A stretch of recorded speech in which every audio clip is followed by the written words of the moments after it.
Hello everyone, it's Melody, and for those who are not aware, I am a blind person.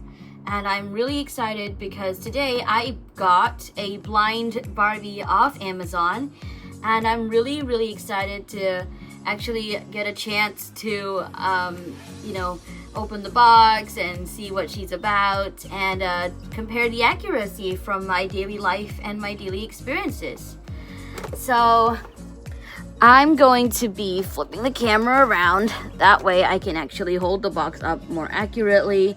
And we're going to actually have a look. So first things first, I've noticed while feeling the box, I'm going to put it here on my pillow, is that there are little braille dots on the side, on the right corner, on the lower right corner.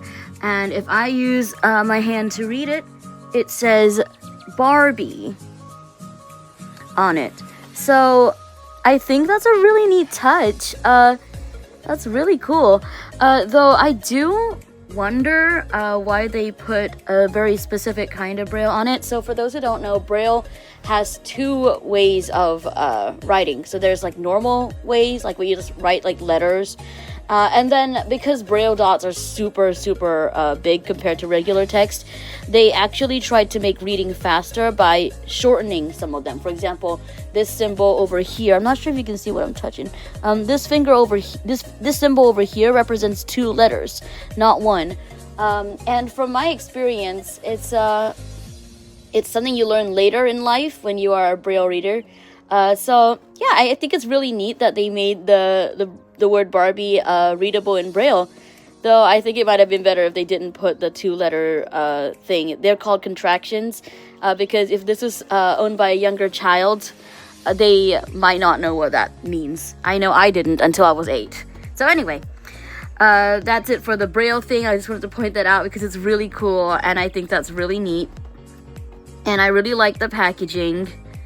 I can see just a little bit, so I can tell that the back of the box is pink. I don't know what's written on it, but I'm sure there are pictures. And yeah, I think it's time to open this doll up and feel what it's all about. I mean, I like to say I'm just going to see what it's all about, but in this case, it'll be more accurate to say I'm feeling it because I can't really see what the doll actually looks like very well. But we'll take a look. I'm going to get a scissors and open it up. So here she is out of the package. Right immediately off the bat, I'm noticing a very unique detail that she has on her right hand. She has this cane that's on her right hand, which is really accurate to those who are blind.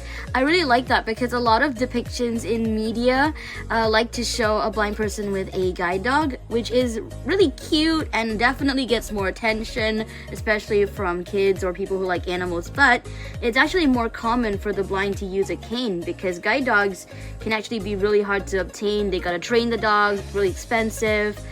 So actually, I love this representation that she has a cane. It's really accurate. Okay, so let's go straight to the doll.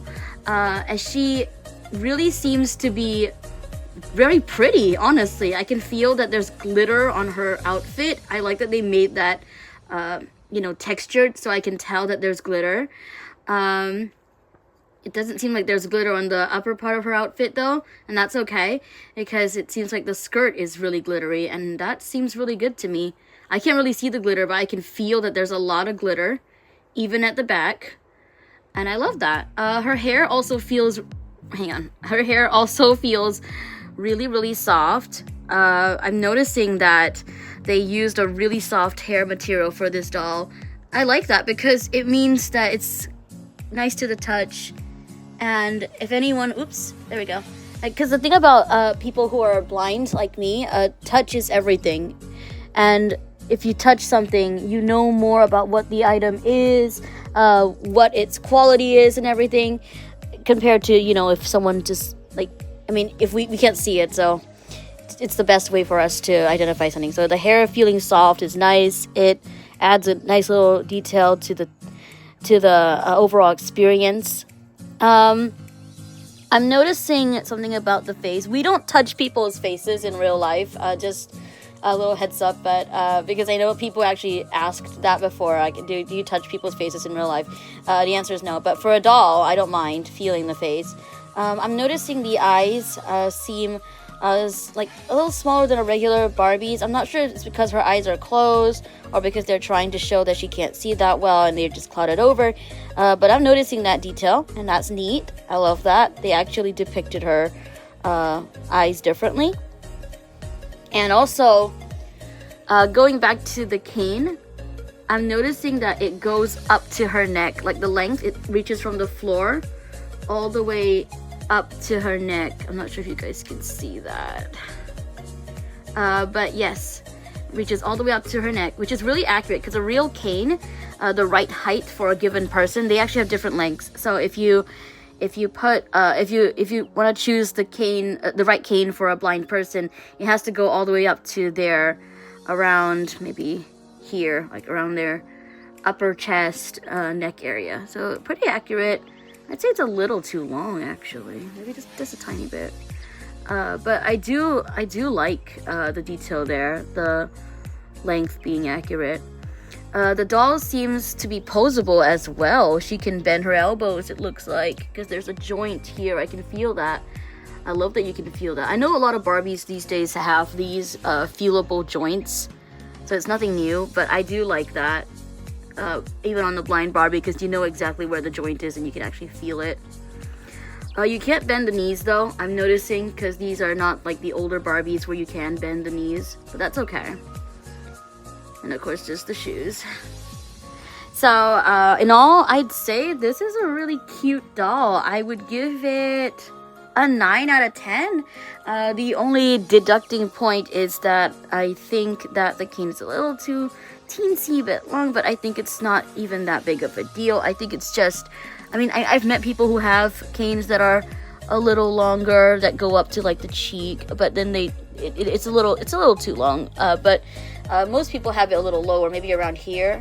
But apart from that, I think it's really, really good. I love how the cane has a little flat surface on the handle, because you actually need that to rest your finger. Yeah, it's really nice, and I really like it. And I think she's a really cute doll and a really good price. I got her for only $12 on Amazon. No, $13, sorry. So yeah, really good deal. If you are a blind person and you want some representation, I think this is a good doll to have. I'm honestly quite attached to her. And if you have a kid who's blind and you want to give them something that's really, you know, just inclusive and something that makes them feel like they belong, this is a good gift, I think. Really good quality. The hair is soft, the cane is realistic. I know I can remove it if I want to, but I don't want to, so she always will have that. And yeah, thank you so much for watching. I know I haven't posted in a while. Please like and subscribe if you like this video. Check out my other channel that I'll link in the description, called Melody Snowflake Toys, where I reveal more toys in my collection. And I'll see you guys in the next one. Goodbye!